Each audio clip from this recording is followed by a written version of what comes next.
नमस्कार दोस्तों, कैसे हैं आप सब। आप सभी का स्वागत है आपके अपने YouTube channel GK smart classes bye अमन सर में। फ्रेंड्स, आज मैं पुनः उपस्थित हो चुका हूं आपके समक्ष भारतीय संविधान का चैप्टर प्रस्तावना का पार्ट 3 लेकर के। जी हाँ दोस्तों, पार्ट 3 लेकर के पार्ट 1 और 2 वीडियो डाल दिया गया है चैनल पर, जिसका लिंक डिस्क्रिप्शन में दिया हुआ है, तो आप वहां से जा कर के वीडियो को देख सकते हैं दोस्तों प्लीज़ अगर चैनल पे नए हैं तो चैनल को सब्सक्राइब कीजिए, वीडियो अच्छा लगे तो लाइक कीजिए, कमेंट कीजिए एवं शेयर कीजिए। अपना फीडबैक देना ना भूलें दोस्तों कमेंट बॉक्स में, क्योंकि आपके फीडबैक से ही हम कुछ न कुछ परिवर्तन करते रहते हैं वीडियो में। ठीक है दोस्तों, तो अपना फीडबैक देना ना भूलें।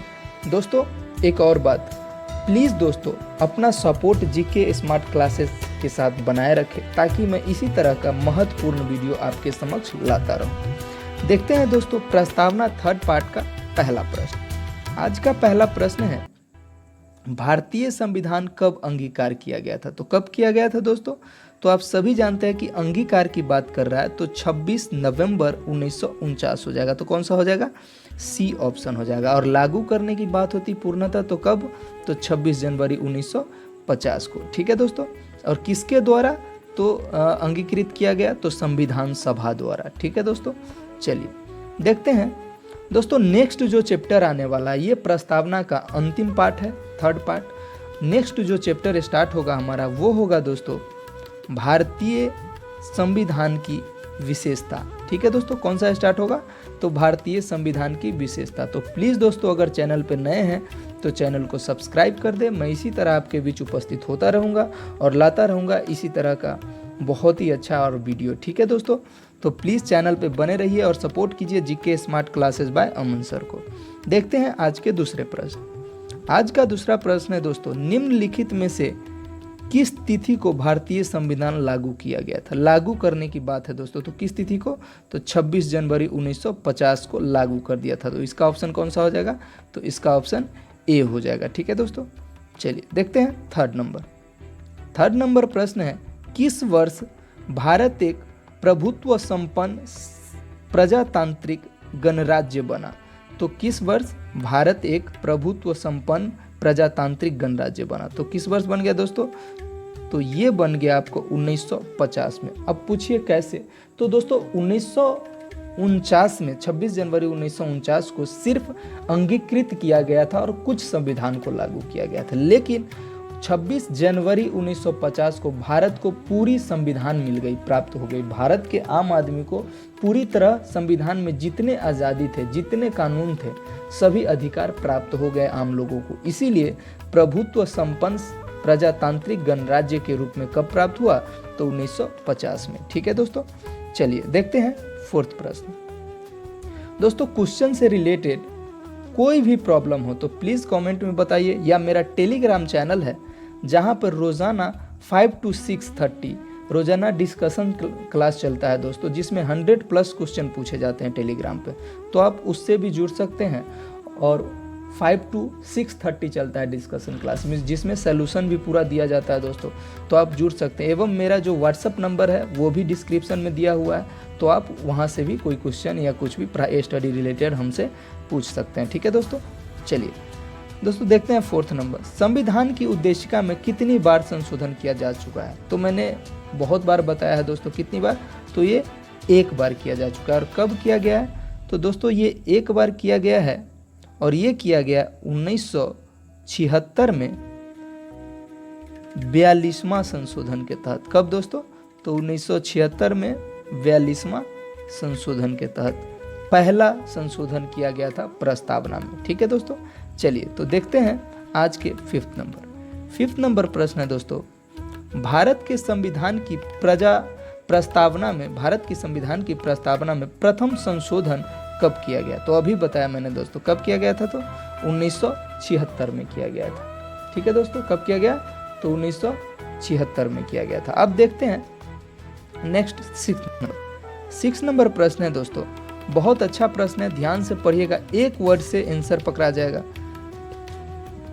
कहता है, निम्न अवतरण में हम भारत के लोग भारत को एक संपूर्ण प्रभुत्व संपन्न समाजवादी पंथ निरपेक्ष लोकतांत्रिक गणराज्य बनाने के लिए तथा उसके समस्त नागरिकों को सामाजिक, आर्थिक और राजनैतिक न्याय, विचार, अभिव्यक्ति, विश्वास, धर्म और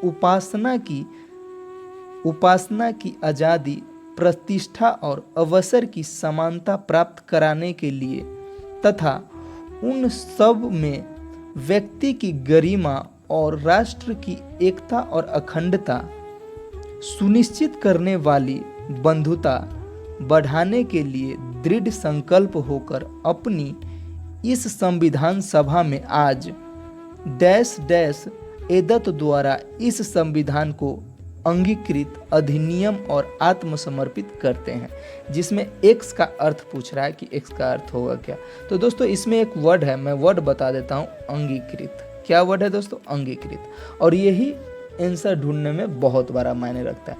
तो अंगीकृत क्या है प्रस्तावना से रिलेटेड? तो संविधान को कब अंगीकृत किया गया था? तो कब किया गया था दोस्तों? 26 नवंबर 1949 को किया गया था। तो इसका आंसर कौन सा हो जाएगा? बी आंसर हो जाएगा। मैंने कहा था दोस्तों कि एक वर्ड से सिर्फ आंसर पकड़ाएगा। तो अंगीकृत है तो 26 नवंबर 1949 को भारत के संविधान को संविधान सभा द्वारा क्या कर लिया गया था? अंगीकृत यानी अपना लिया गया था, अंग बना लिया गया था संविधान का। चलिए दोस्तों देखते हैं 7 नंबर प्रश्न। 7 नंबर प्रश्न है, संविधान की प्रस्तावना सभी भारतीय नागरिकों को निम्न में से कौन सा एक उपलब्ध कराने की वादा नहीं करती है? यानी कि कौन सा चीज़ है जो उपलब्ध कराने की वादा नहीं करती है? तो दोस्तों वो भी देख लेते हैं कौन सा। तो सामाजिक न्याय ये देता है संविधान हमारा, प्रस्तावना भी। राजनीतिक न्याय ये भी देता है, विचार की स्वतंत्रता ये भी दिया हुआ है। तो इसमें पूजा की समानता का वादा नहीं करता है, क्योंकि आप जानते हैं दोस्त हमारा जो भारत है वो सेकुलर कंट्री है और हमारे भारत में धर्मनिरपेक्षता की व्यवस्था है। यानी कि यहाँ पर अनेकों धर्म को मानने वाले व्यक्ति वास करते हैं और जिस व्यक्ति को जिस धर्म की उपासना करना है, मानना है, वो मान सकता है। और यही हमारे भारत की सबसे बड़ी सुंदरता है। ठीक है दोस्तों, तो इसका आंसर कौन सा हो जाएगा? डी हो जाएगा। यानी कि भारत में ये कहीं नहीं लिखा हुआ है कि सभी को एक समान कानून मानना पड़ेगा। ठीक है दोस्तों, मतलब एक समान पूजा के स्तर पे कानून मानना पड़ेगा, एक ही भगवान का आराध्य करना पड़ेगा, ये कहीं नहीं लिखा हुआ है। ठीक है दोस्तों, कानून के बारे में तो है ही समानता का अधिकार। चलिए देखते हैं 26 है 26 नवंबर 1949 को अंगीकृत संविधान की प्रस्तावना में शब्द सम्मिलित नहीं है। यानी कि पूछ रहा है कि 26 नवंबर 1949 को संविधान की प्रस्तावना में शब्द कौन सा शब्द सम्मिलित नहीं है? तो समाजवादी, पंथ निरपेक्ष और अखंडता। ठीक है दोस्तों, तो ये सही हो जाएगा। समाजवादी नहीं है, पंथ निरपेक्ष भी नहीं था प्रस्तावना में और अखंडता भी नहीं था, क्योंकि प्रस्तावना में ये तीनों कब जोड़ा गया था दोस्तों? तो ये 1976 में कब जोड़ा गया था? तो ये तीनों प्रस्ताव को 1976 में जोड़ा गया था 42वां संविधान संशोधन के तहत। तो अंगीकृत करते वक्त कैसे होता? तो इसका आंसर ए हो जाएगा। ठीक है दोस्तों, चलिए देखते हैं नेक्स्ट प्रश्न। 9 नंबर प्रश्न है। 9 नंबर प्रश्न है दोस्तों, संविधान की उद्देशिका के संबंध में निम्न स्थानों पर विचार करिए और दिए गए कूट का सहायता से बताइए कि इनमें से कौन सही है। तो पहला कथन है दोस्तों, नेहरू द्वारा प्रस्तुत ऑब्जेक्टिव प्रस्ताव अंत तोगत्वा उद्देशिका बना। ये जी दोस्तों ये बिल्कुल सही है, बना। दूसरा है 1 नंबर तो बिल्कुल सही है, क्योंकि नेहरू द्वारा जो प्रस्ताव किया गया था वही जाकर के क्या बना बाद में? उद्देशिका बना। तो 1 नंबर सही हो गया। दूसरा नंबर पढ़ते हैं, इसकी प्राकृतिक न्याय योग्य नहीं है।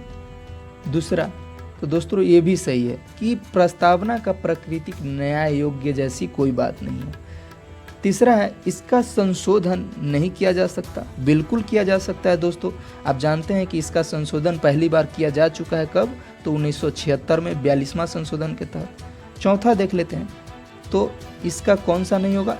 ये 3rd नहीं होगा। चौथा देख लेते हैं, संविधान के विशिष्ट प्रावधानों को यह रद्द नहीं कर सकता। ये भी सही है। यानी कि इसका आंसर हो जाएगा 1, 2 और 4, यानी बी आंसर हो जाएगा 1 2 4। ठीक है दोस्तों, तो इसका आंसर कौन सा हो जाएगा, बी हो जाएगा। अब बात कर लेते हैं जो नहीं है दोस्तों। थर्ड कह रहा है कि इसका संशोधन नहीं किया जा सकता, और आप जानते हैं कि प्रस्तावना में पहली बार संशोधन किया जा चुका है और वो किया गया 1976 में। ठीक है दोस्तों, कब, तो 42वां संविधान संशोधन के तहत, और इसी में समाजवाद, पंथ निरपेक्ष जैसे शब्द को जोड़ा गया था। ठीक है दोस्तों, तो यहाँ आंसर हो जाएगा 1 2 और 4, तीसरा गलत हो जाएगा। ठीक है दोस्तों, चलिए देखते हैं। भारतीय 10वां नंबर है, भारतीय संविधान की उद्देशिका में परिवर्तन किए संशोधन अधिनियम में किए गए थे। भारतीय संविधान की उद्देशिका में परिवर्तन किस संशोधन अधिनियम में किए गए थे, यानी कि जब भारतीय संविधान का प्रस्तावना में जब संशोधन हुआ तो किस संशोधन अधिनियम के तहत, कब वो कानून आया था, तो दोस्तों वो कानून आया था 42वां संविधान संशोधन, कब, 1976 में। तो इसका आंसर कब हो जाएगा, सी हो जाएगा, और इसके बारे में हम चर्चा कर चुके हैं। ठीक है दोस्तों, देखते हैं 11वां नंबर। 11वां नंबर है दोस्तों, प्रस्तावना एक वह प्रावधान है जो सभी वयस्क नागरिकों को मतदान का अधिकार प्रदान करता है, कहलाता है। तो क्या कहलाता है दोस्तों, 11 नंबर है। 11 नंबर में क्या कहता है, तो ये कहलाता है प्रजातंत्र, यानी कि प्रजा अपने मतों का, तंत्र का उपयोग करके क्या करता है, राज्य की सत्ता को सौंपता है, किसके हाथों में, तो अपने द्वारा चुने गए प्रतिनिधि के हाथों में। ठीक है दोस्तों, तो ये प्रजातंत्र कहलाता है। ठीक है, चलिए, और लोकतंत्र और प्रजातंत्र में मालिक कौन होती है दोस्तों, तो जनता मालिक होता है, क्योंकि अपने मतों को, अपने बल का प्रयोग करके वो दूसरे के क्या करते हैं, तो मत दे करके उनको अपना बल देते हैं। ठीक है दोस्तों, और वो जा करके कहाँ बैठते हैं, तो पार्लियामेंट में। चलिए दोस्तों, और कहलाते क्या हैं, तो मेंबर ऑफ पार्लियामेंट, यानी कि सांसद महोदय। चलिए 12 नंबर देखते हैं। भारतीय संविधान के किस संशोधन द्वारा प्रस्तावना में 2 शब्द समाजवादी और धर्मनिरपेक्ष को जोड़ा गया। बता चुके हैं दोस्त, कैवें संविधान संशोधन, तो यह 42वें संविधान संशोधन, और कब हुआ था, तो ये हुआ था दोस्तों, एक मिनट दोस्तों, ये हुआ था 1976 में। अच्छा, 42वां संविधान संशोधन से एक और क्वेश्चन पूछ देता है कि मिनी संविधान किसे कहते हैं। तो दोस्तों मिनी कॉन्स्टिट्यूशन, भारत की मिनी कॉन्स्टिट्यूशन 42वें संविधान संशोधन को ही कहा जाता है, क्योंकि इनमें बहुत सारी बातें जोड़ी गई। ठीक है, इसीलिए 42वें संविधान संशोधन को मिनी कॉन्स्टिट्यूशन यानी कहा जाता है। ठीक है, चलिए दोस्तों देखते हैं आज के 13 नंबर प्रश्न। 13 नंबर प्रश्न है, भारतीय संविधान पूर्ण रूपेण लागू हुआ था। पूर्ण रूपेण लागू हुआ था कब दोस्तों, तो इसका भी हो जाएगा 26 जनवरी 1950 को। ठीक है दोस्तों, तो इसमें कोई कंफ्यूजन है ही नहीं। चलिए दोस्तों देखते हैं 14 नंबर। 14 नंबर देखिएगा, 42वें संविधान संशोधन द्वारा प्रस्तावना में निम्नलिखित में से कौन सा शब्द जोड़ा गया था। कौन सा शब्द जोड़ा गया था दोस्तों पूछ रहा है, तो मैंने कितनी बार बता चुका हूं। अब आप बताइए दोस्तों कौन सा शब्द जोड़ा गया था। तो लोकतांत्रिक जोड़ा गया था, तो नहीं दोस्तों। न्याय जोड़ा गया था, नहीं दोस्तों। समाजवाद जोड़ा गया था, जी बिल्कुल। और राजनीतिक जोड़ा गया था, तो बिल्कुल नहीं। तो इसका ऑप्शन कौन सा हो जाएगा, तो ऑप्शन सी हो जाएगा। ठीक है, कौन सा हो जाएगा, सी हो जाएगा। चलिए देखते हैं दोस्तों 15 नंबर। 15 नंबर प्रश्न है, भारतीय संविधान के किस भाग में स्पष्ट रूप से घोषणा की गई है कि भारत एक धर्मनिरपेक्ष राज्य है। तो किस भाग में घोषणा की गई है कि भारत एक धर्मनिरपेक्ष राष्ट्र है दोस्तों, तो संविधान की प्रस्तावना में यह घोषणा की गई है। ठीक है दोस्तों, तो इसका आंसर कौन सा हो जाएगा, तो बी ऑप्शन हो जाएगा। ठीक है, क्योंकि 1976 में ही धर्मनिरपेक्ष की बात की गई थी। ठीक है, और धर्मनिरपेक्षता का क्या अर्थ होता है ये हम आपको बता चुके हैं। राज्य की नीति निर्देशक तत्व सिद्धांत कहाँ से लिया गया दोस्तों, तो आयरलैंड से लिया गया है, हम बता चुके हैं आपको। ठीक है, चलिए देखते हैं 16 नंबर। 16 नंबर है, संविधान की प्रस्तावना में भारत को कहा गया है। तो संविधान की प्रस्तावना में दोस्तों भारत को क्या कहा गया है, तो भारत को कहा गया है सर्व सत्ताधारी लोकतांत्रिक समाजवादी, जी नहीं, ये नहीं होगा। क्या कहा गया, समाजवादी लोकतांत्रिक, ये भी नहीं होगा दोस्तों, ये भी नहीं होगा। लोकतांत्रिक, उसके बाद है दोस्तों लोकतांत्रिक सर्व सत्ताधारी, ये भी नहीं होगा दोस्तों। तो इसका मतलब इसका आंसर कौन सा हो जाएगा, तो डी हो जाएगा दोस्तों। डी में कहा क्या कह रहा है, सर्व सत्ताधारी समाजवादी धर्मनिरपेक्ष लोकतांत्रिक गणराज्य है। ठीक है दोस्तों, इसको याद रखिए, क्या कहा गया है, सर्व सत्ताधारी समाजवादी धर्मनिरपेक्ष लोकतांत्रिक गणराज्य है। ठीक है दोस्तों, चलिए देखते हैं तो इसका आंसर कौन सा हो जाएगा, तो डी हो जाएगा। देखते हैं आज के 17 नंबर प्रश्न। 17 नंबर प्रश्न है, भारतीय संविधान का प्राधिकार स्रोत कौन सा है। तो भारतीय संविधान का प्राधिकार स्रोत कौन सा है दोस्तों, तो ये है भारत के लोग, क्योंकि भारत के लोगों द्वारा ही भारत के संविधान को क्या किया गया है, अपनाया गया है, व्यवहार में लाया गया है। ठीक है दोस्तों, तो ये कौन सा हो जाएगा, बी हो जाएगा। अच्छा, सर्वोच्च न्यायालय है, तो संविधान का रक्षक अंगरक्षक किसे कहा जाता है, पेरेंट, तो ये सर्वोच्च न्यायालय को कहा जाता है। यानी कि संविधान पर अगर संविधान के अनुरूप कोई भी गलत काम होता है तो उसके बारे में समीक्षा कौन करेगा, तो सर्वोच्च न्यायालय करेंगे। ठीक है दोस्तों, भारत के संवैधानिक प्रधान कौन होता है दोस्तों, तो संवैधानिक प्रधान, बहुत स्टूडेंट टॉपिक में गलती आंसर दिए थे, तो भारतीय संविधान के संवैधानिक प्रधान कौन हो जाएंगे, राष्ट्रपति हो जाएंगे।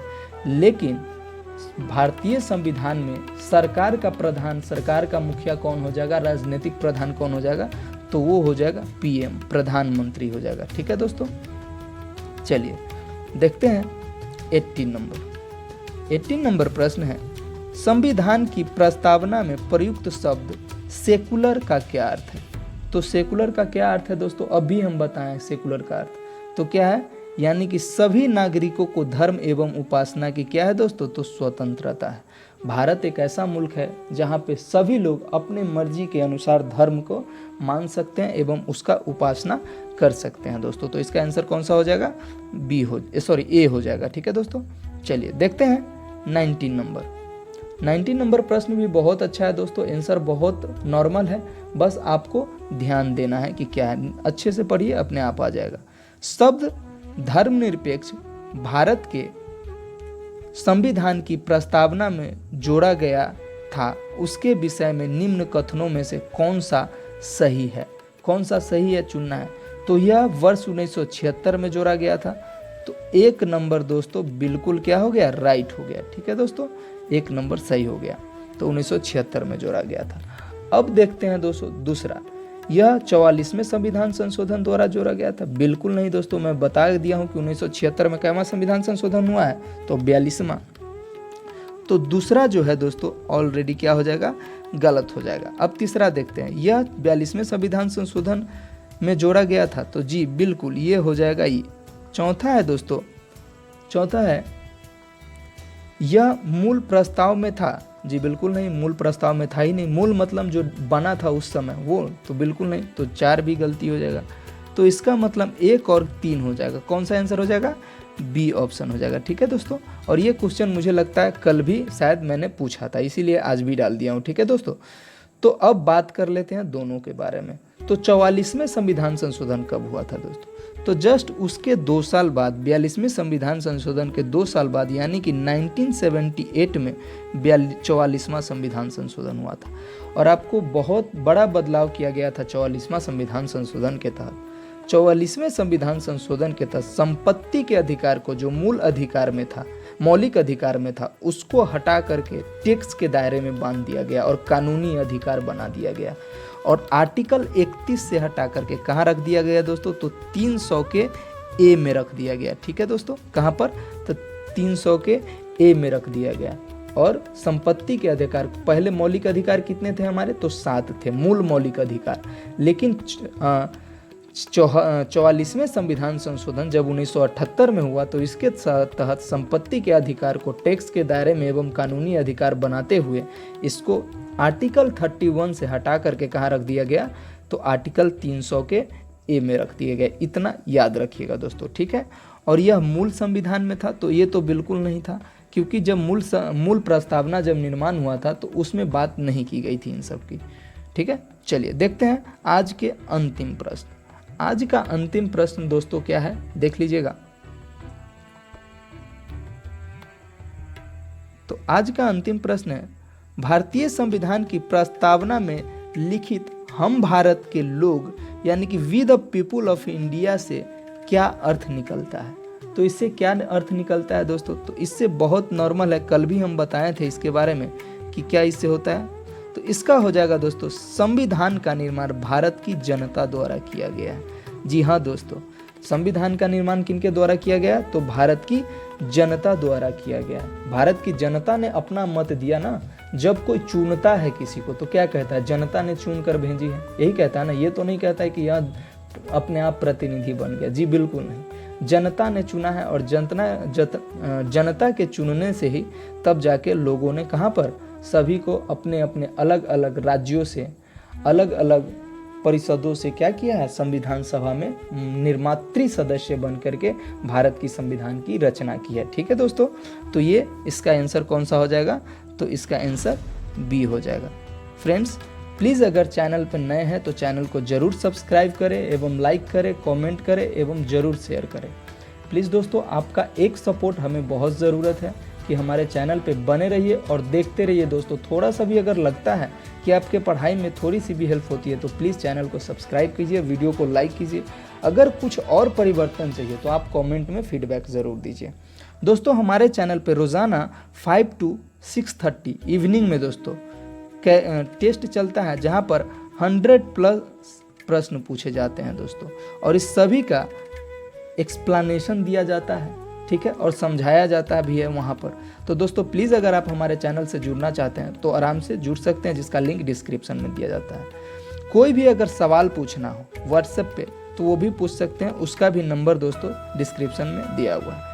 तो दोस्तों बने रहिए जीके स्मार्ट क्लासेस बाय अमन सर के साथ। देखते हैं आज के कुछ बारे में। दोस्तों आज देश आज़ाद हुआ था, आप सभी जानते हैं। पूरा देश 74वें स्वतंत्रता दिवस के रूप में मनाया है। तो और हमारे देश के सोल्जर इस दिन के लिए बहुत ही कुर्बानियां दी हैं। तो दोस्तों चंद लाइन, देश से हो प्रेम तो हर पल ये कहना चाहिए, मैं रहूं या ना रहूं भारत ये रहना चाहिए, मैं रहूं या ना रहूं देश रहना चाहिए।